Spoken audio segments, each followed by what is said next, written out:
आज की कहानी है जंगल का भूत। सोहन एक गांव में अपने परिवार के साथ रहता था। परिवार में उसके पिताजी, उसकी माता और छोटी बहन भी थी। सोहन का गांव बहुत ही सुंदर था। वहाँ सब कुछ था।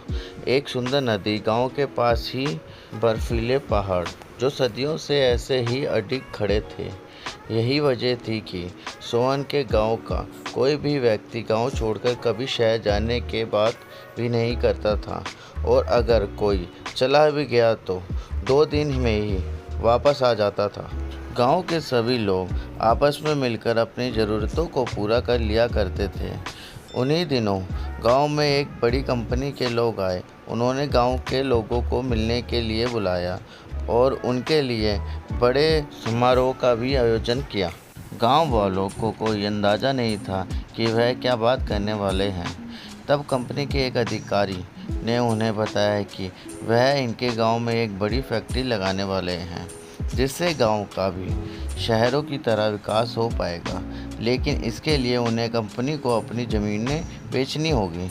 उन लोगों की यह बात किसी गांव वाले को पसंद नहीं आई और सभी वहां से चले गए। बहुत समझाने के बाद भी गांव वाले नहीं माने, तो कंपनी वाले भी हार कर शहर वापस चले गए।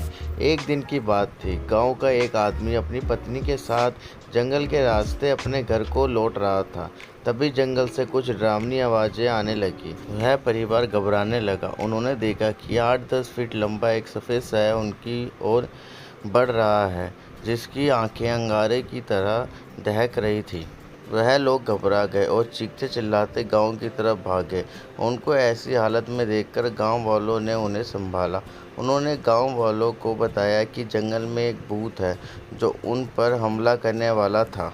फिर क्या था, अब तो यह रोज़ की बात हो गई थी। कभी जंगल में तो कभी नदी के किनारे अजीबो-गरीबों भूत दिखने लगे। गांव में दहशत का माहौल था। शाम होते ही सब अपने घरों में घुस जाते थे। पंचायत में भी इस बात पर चर्चा होने लगी। लोग तो गांव छोड़ने जाने तक की बात करने लगे थे। सोहन को इन बातों पर विश्वास नहीं था। उसने ठान लिया था कि वह सच्चाई जानकर ही रहेगा। एक शाम सोहन ने अपने माता पिता से कहा कि वह अपने दोस्त राजू के घर जा रहा है और सुबह ही वापस आएगा। उसके माता पिता ने समझाया कि अंधेरा होने के बाद बाहर नहीं जाना। सोहन राजू के घर नहीं जाने वाला था। वह वहां से निकला और एक खेत में जाकर छुप गया। जब रात हो गई तो सोहन ने देखा कि एक लंबा साया गांव में रास्ते में घूम रहा है। बिल्कुल सफ़ेद, लाल आंखें, जैसे कोई अंगारा हो। सोहन को अपनी गलती का एहसास होने लगा था। वह सोचने लगा कि शायद उसकी समझदारी आज उस पर भारी पड़ने वाली है। फिर रोहन ने देखा कि यह साया पत्थर से टकराकर गिर गया। सोहन सोचने लगा, क्या भूत भी टकराते और गिरते हैं? आगे जो हुआ उसे देखकर सोहन को अपनी आंखों पर विश्वास नहीं हुआ। उस सफ़ेद चोंगे में से 2 आदमी निकले। सोहन समझ गया कि एक आदमी के ऊपर दूसरा आदमी बैठा था, जिसकी वजह से उसकी लंबाई इतनी लंबी लग रही थी। उसमें से एक आदमी ने अपने सर पर 2 लाल लाइट लगा रखी थी, जो देखने में डरावनी आंखें लग रही थी। उस वक्त तो सोहन ने कुछ नहीं किया और सुबह होने का इंतजार करने लगा। अगली सुबह सोहन ने यह बात किसी को नहीं बताई, क्योंकि कोई उसकी बात पर विश्वास नहीं करता। सोहन स्कूल के बहाने सीधा पास के पुलिस स्टेशन गया और वहां के पुलिस इंस्पेक्टर को सारी बात बता दी। इंस्पेक्टर ने सोहन के साथ मिलकर योजना बनाई। रात भी सोहन दोस्त का बहाना करके खेत में जा छुपा, जहां पुलिस इंस्पेक्टर पहले से ही अपने हवलदार के साथ छुपे हुए थे। जैसे ही रात का अंधेरा हुआ, फिर से वह साया गाँव में यहाँ वहाँ डरावनी आवाज़ें निकाल कर घूमने लगा। इंस्पेक्टर ने इस मौके को नहीं गंवाया और अपनी टीम के साथ उन बदमाशों पर हमला बोल दिया।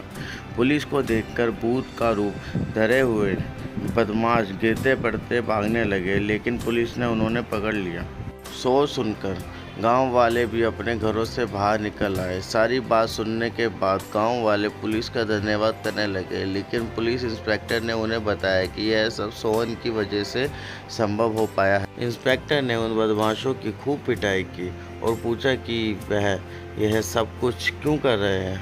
तब उन बदमाशों ने बताया कि यह सब करने के लिए उन्हें पैसे दिए गए थे। इंस्पेक्टर ने पूछा कि ऐसा कौन है जो गाँव वालों को डराना चाहता है। उन्होंने बताया कि उन्हें पैसे उस कंपनी वालों ने दिए हैं जो गांव में अपनी फैक्ट्री लगाना चाहते थे कि भूत से डर कर गांव वाले गांव खाली कर देंगे और वह सस्ती ज़मीन खरीद पाएंगे। यह सुनकर गांव वालों को बहुत गुस्सा आया। इंस्पेक्टर ने उससे वादा किया कि वह कंपनी के खिलाफ कार्रवाई करेंगे। उन्होंने यह भी कहा कि सोहन को उसकी बहादुरी के लिए पुरस्कार भी दिया जाएगा। गांव वाले भी सोहन की बहादुरी से बहुत खुश थे। उन्होंने भी सोहन को बहुत से तोहफे दिए।